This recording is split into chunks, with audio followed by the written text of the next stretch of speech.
Erica Natividad at the University of Toronto. With classes moved online, many international students are now left in limbo. They can stay here in Toronto alone and on a mostly empty campus, or they can fly home with no guarantee that they'll be able to return.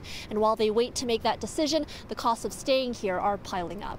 Essentially, it is kind of like a stranded situation. Abina Somaya is a University of Toronto international student from Ghana who is here on her own. She says when in-person classes were canceled at the school, her parents thought it better for her to stay in Toronto because if she flew home, she'd have to quarantine for 14 days in a government facility. Where we're from, facilities like that aren't really the best, the most sanitary. So that's the last thing that they wanted. So they thought it would be better for me to stay here. And before we knew it, it was May. And now we're still kind of thinking about what to do next. If she stays, she'll have to continue paying rent and other expenses on top of the already astronomical costs of tuition. Close to $60,000, yes. Per year? Per year.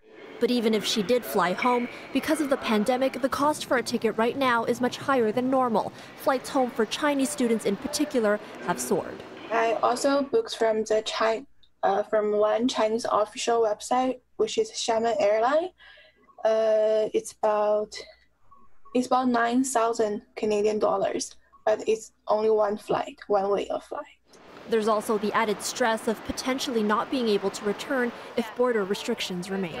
The government is allowing students to take the next term of studies outside of Canada, if that is required, right, without any impact on their study permit status and so on, so that we will have students who will be taking courses from their home country, students who will be here.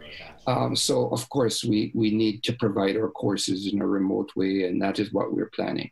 International students contribute $21.6 billion to Canada's GDP. Samaya says she understands why students like her don't receive the same financial relief as domestic students. But with the extreme cost of studying here, she says many hope more can be done to assist them. In addition to letting students study a term outside of Canada, the federal government says it is also removing the 20-hour-per-week work cap as long as students are working in an essential service. In Toronto, Erica Natividad, City News.